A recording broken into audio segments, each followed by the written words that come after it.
Ribet ya. Sekarang begini anak-anak, kalau ada soal divariasi, bentuknya seperti ini, bagaimana cara menyelesaikannya? Sama atau tidak dengan cara yang kemarin? Sama tidak?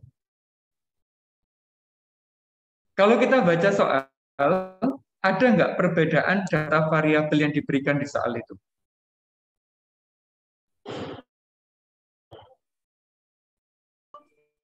Di soal sebelumnya, variabel yang diketahui di soal itu ada berapa? Ada satu saja ya, yaitu variabel massa salah satu zat. Tapi di soal ini ada berapa data variabel yang diberikan? Ada dua.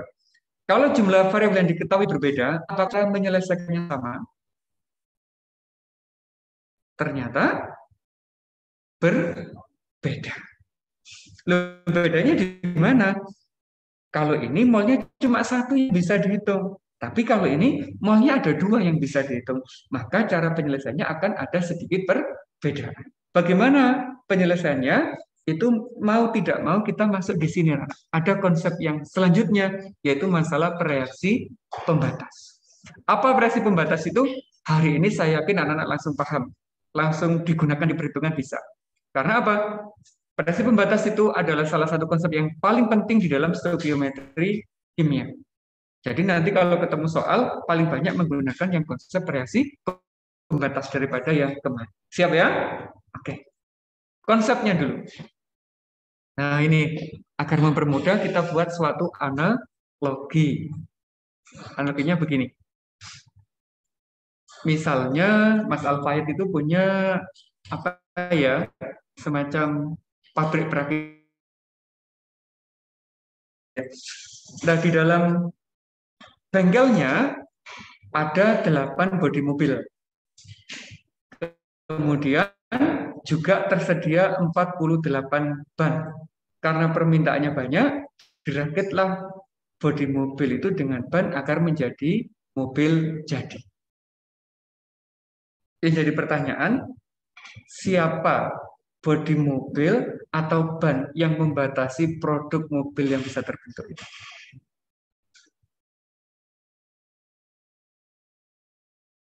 Maksudnya gini, produk ini tergantung pada bodi mobil apa tergantung pada bannya? Tergantung pada bodinya. Kenapa kok tergantung pada bodinya? Karena jumlahnya lebih sedikit. Nah, yang jumlahnya lebih sedikit itu anak-anak nanti dikenal sebagai pembatas produk. Nah, pembatas produk dalam reaksi kimia nanti dikenal sebagai apa? Reaksi pembatas. Habis yang ini. Bagaimana dengan yang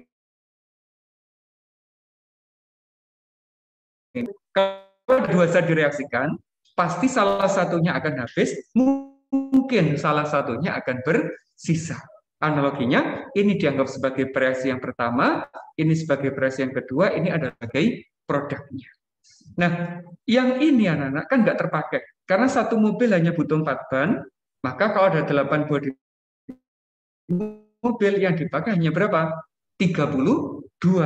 Yang 16 itu sebagai sisa. Dikenal sebagai pereaksi sisa. Istilahnya begitu. Lain habis ini nanti dikenal sebagai pereaksi pembatas. Paham ya? Ada dua, ada pereaksi sisa, ada pereaksi pembatas. Ini kalau di pabrik mobil, di kimia ya apa? Yang menentukan mana pembatas, mana yang bersisa, itu adalah pakai perbandingan molnya. Siap ya? Masuk ke contoh soalnya. Begini. Ini soal yang tadi.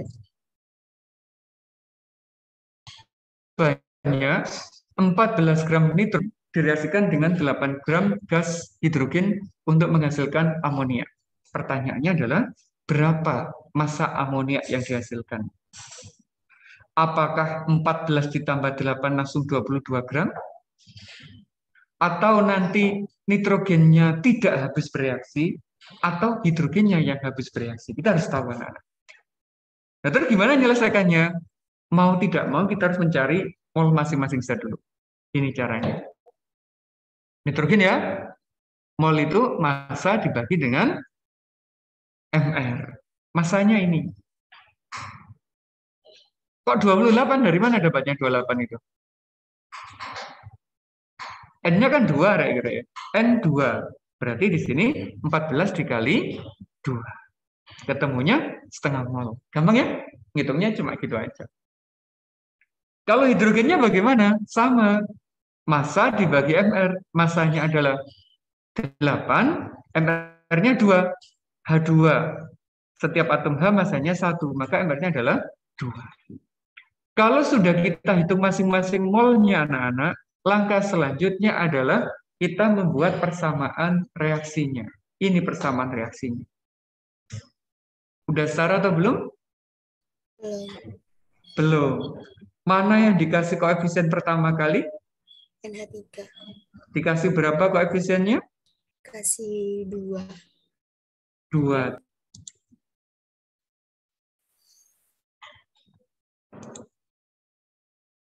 Maaf ya, internetnya nggak stabil. Terus anak-anak, setelah kita membuat persamaan setaranya, nanti ada semacam template yang kita gunakan untuk menyelesaikan soal dengan konsep reaksi pembatas. Apa templatenya? Ini. Ada kondisi mula-mula, begitu. Terus ada kondisi reaksi, dan ada kondisi sisa. Oke ya, ada 3 ya. Ada mula-mula, ada reaksi, ada sisa. Yang di sebelah kiri panah itu reaktan, jumlahnya akan berkurang.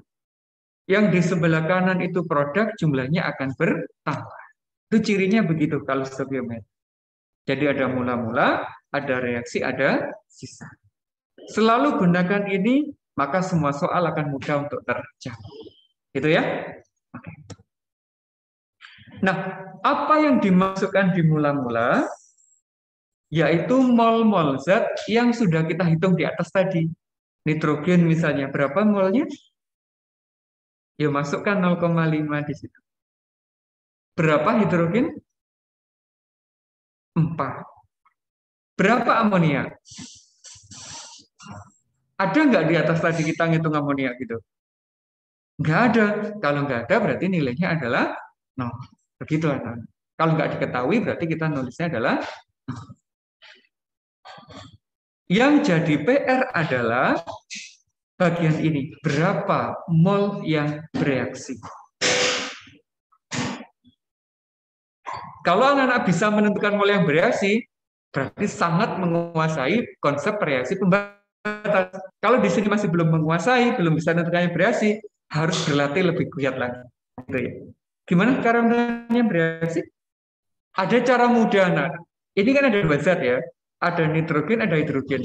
Yang nitrogen itu disebut sebagai zat yang depan, hidrogen disebut sebagai zat yang belakang. Coba aja habiskan yang depan. Berarti siapa yang dihabiskan? Nitrogen. Berapa molnya? Habiskan itu. Berarti 0,5 dipasang di bagian reaksi.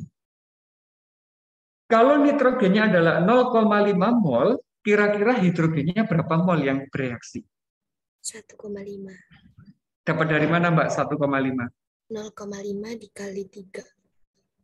Dasarnya dari apa itu? Perbandingan apa? Perbandingan H2, N2. Perbandingan koefisien antara siapa? N2 dan H2. Coba di sini berapa koefisiennya? 1. 1. Kalau koefisiennya 1, berapa mol yang bereaksi? 0,5. Berarti kalau sekarang koefisien jadi 3 untuk hidrogen, berapa yang bereaksi? Ya, 3 dibagi 1 dikali ini. Kalau matematika kan gitu logikanya ya. Maka ketemunya adalah 1,5 mol. Lek 1 ya 0,5, lek 3 pasti ya 1,5. 3 kali lipatnya. Boleh kamu. Bisa menentukan yang ini? Saya ulangi ya. Dipasang yang depan dulu sebanyak 0,5. Kalau ini 0,5, berapa hidrogennya? 1,5. Kenapa 1,5? Perbandingannya 1:3. Ayo sekarang berapa amoniak yang dihasilkan? Berapa mol? 1. 1. Bisa menentukan 1? Mengapa kok 1? Karena di sini koefisiennya adalah 2. Kalau koefisien 1, 0,5, Rek. Berarti kalau 2, 1, karena 2 kali lipat. Begitu ya? Oke, paham untuk bagian ini? Kalau sudah, ikuti yang di sisa. Tentukan yang di sisa. Berapa yang bersisa di sini? 0, karena dikurangi. Hati-hati, yang kiri itu dikurangi, anak-anak. 0,5 dikurangi ini. Ini berapa? 2,5. 2,5. Yang di sini hati-hati, tidak dikurangi tapi malah dijumlah. Berapa? 1. Begitu. Berapa mol ini? 1 mol. Lah yang ditanyakan anak-anak itu kan masanya amonia. Amonia kan yang NH3 kan? Ada molnya nggak di sini? Kalau sudah ada molnya, untuk menghitung berapa massa amoniaknya ya mudah. Kita gunakan konsep yang kemarin. Massa itu adalah mol dikali dengan mR. Molnya ini, mR-nya 17, dapat dari mana 17? N-nya kan 14 ya. Ini N-nya kan 14. Hidrogennya ada 3. Setiap hidrogen nilainya adalah 1. Berarti 14 ditambah 3. Jadinya 17 gram. Kalau ditanyakan siapa yang reaksi pembatasnya? Nitrogen. Nitrogen. Yang habis tadi kan nitrogen. Siapa yang reaksi sisanya? Nah, begitu. Yang ini adalah pembatas, yang ini adalah sisa. Bisa dipahami? Alhamdulillah. Ada yang ditanyakan? Ada? Nanti tugasnya kayak gini masalah. 1 apa 2 apa 3 apa 4 apa 5? 1. 1. Paham yang ini ya? Oke, lek paham tak lanjut.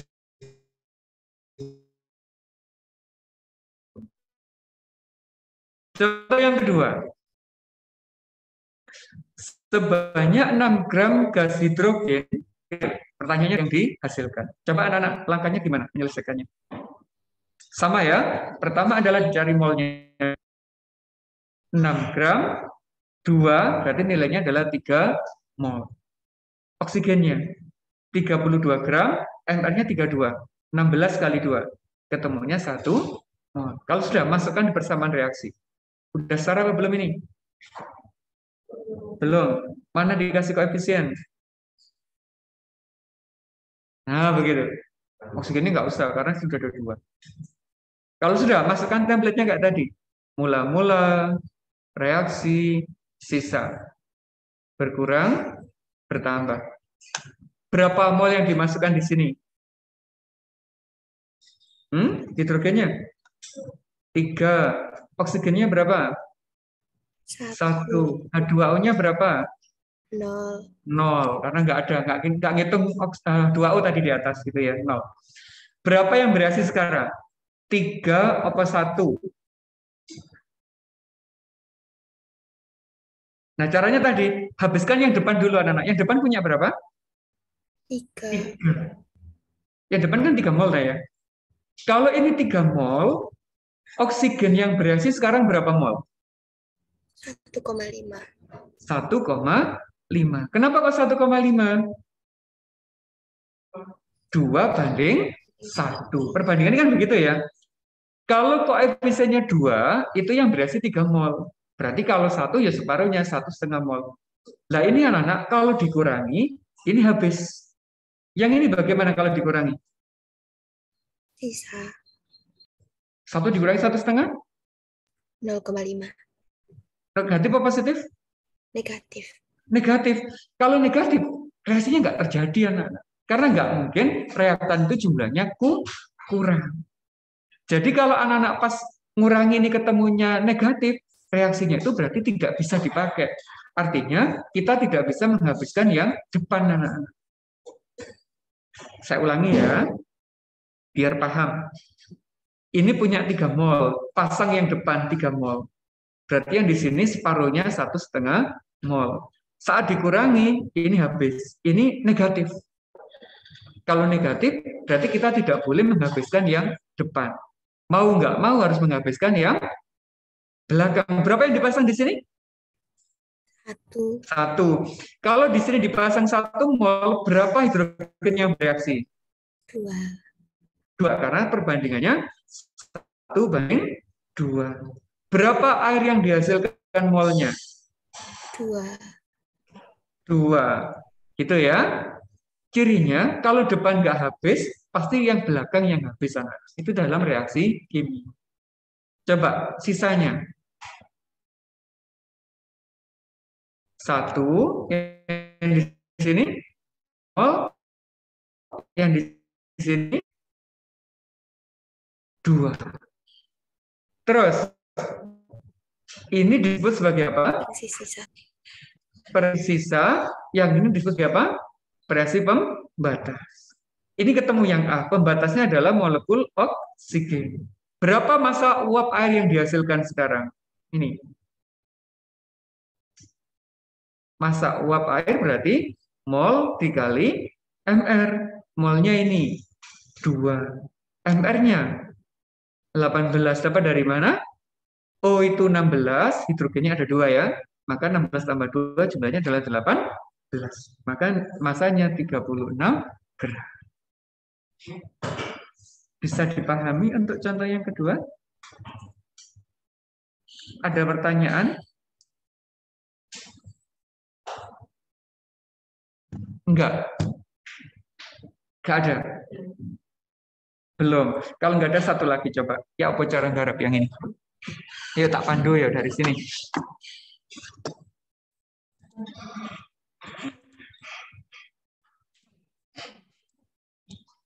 Apa yang dilakukan pertama kali, Rek? Mencari mol. Molnya siapa yang dihitung dulu? S. Sulfur. Sulfur. Pakai massa dibagi air ya, karena unsur ya. Masanya berapa di situ? 32. 32. Ini berapa sulfur? 32. Mol. Kemudian yang kedua, molnya siapa yang dicari? Oksigen.